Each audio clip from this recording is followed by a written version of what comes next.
स्वामी विवेकानंदांचे घराणे कलकत्ता येथे फार नामांकित होते. धन, प्रतिष्ठा, यश यापैकी काहीच कमी नव्हते. वडील वकील, त्यांच्या औदार्याला काही सीमा नव्हती. विवेकानंदांचा जन्म 12 जानेवारी 1863 रोजी झाला. त्यांचे पाळण्यातले नाव नरेंद्र होते.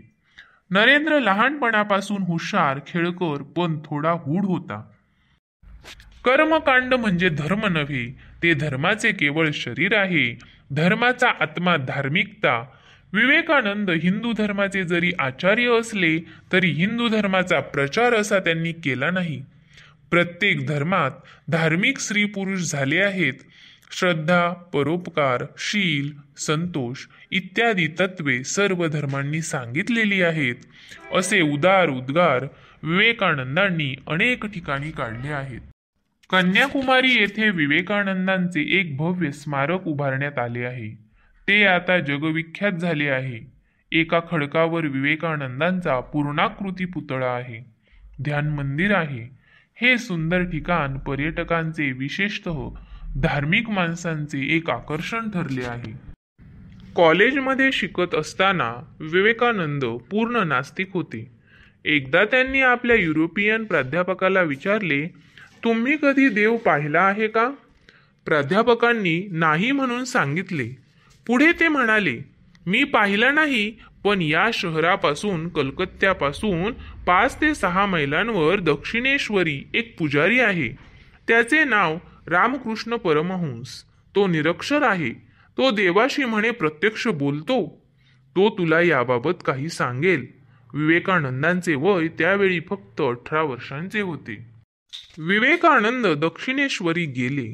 रामकृष्ण जणू त्यांची वाटच पाहत होते. त्यांना पाहताच रामकृष्ण गहिवरले. हाच पुरुष स्त्रीखंडात हिंदू धर्माचा झेंडा फडकविल असे त्यांनी जाणले.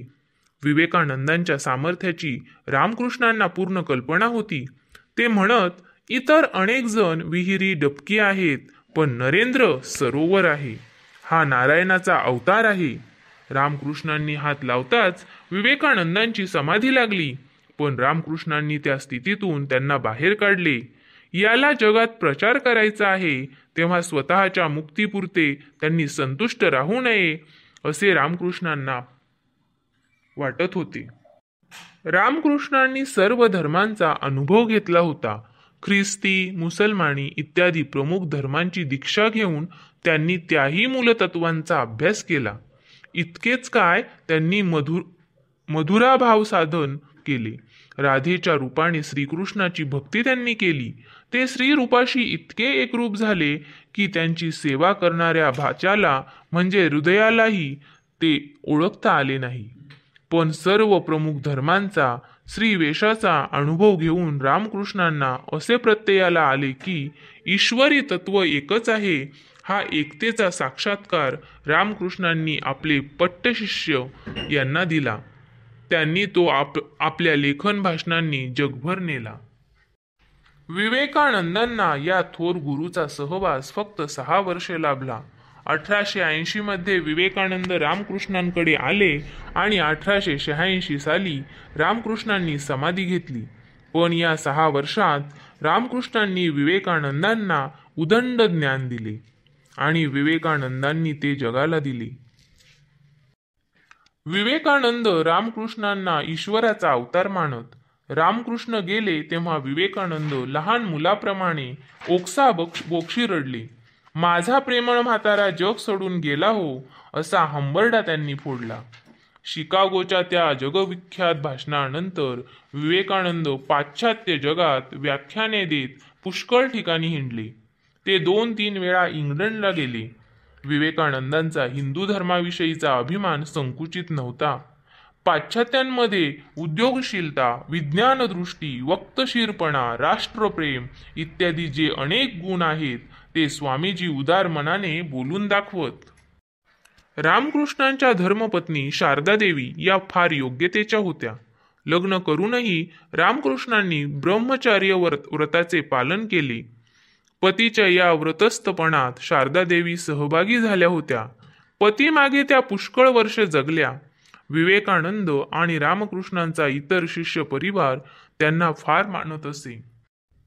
कन्याकुमारीस असतानाच विवेकानंदांच्या मनात सर्व धर्म परिषदेसाठी अमेरिकेत जावे असे आले. रामकृष्ण त्यावेळी नव्हते, तेव्हा माताजींची परवानगी काढावी असे त्यांनी ठरविले. रामकृष्णांनंतर माताजींचाच कौल सर्व शिष्य प्रमाण मानित. विवेकानंद माताजींकडे गेले आणि आपला मनोदय सांगितला. या आपल्या संकल्पास आपली संमती पाहिजे असे विनयपूर्वक म्हटले. माताजी प्रथम काही बोलल्या नाहीत.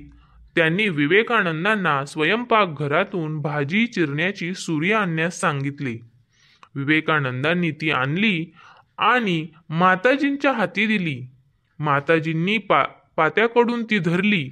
त्याबरोबर विवेकानंदांनी त्यांचा हात कापेल म्हणून सुरी त्यांच्या हातातून घेऊन सुरीची मूठ त्यांच्या हाती दिली.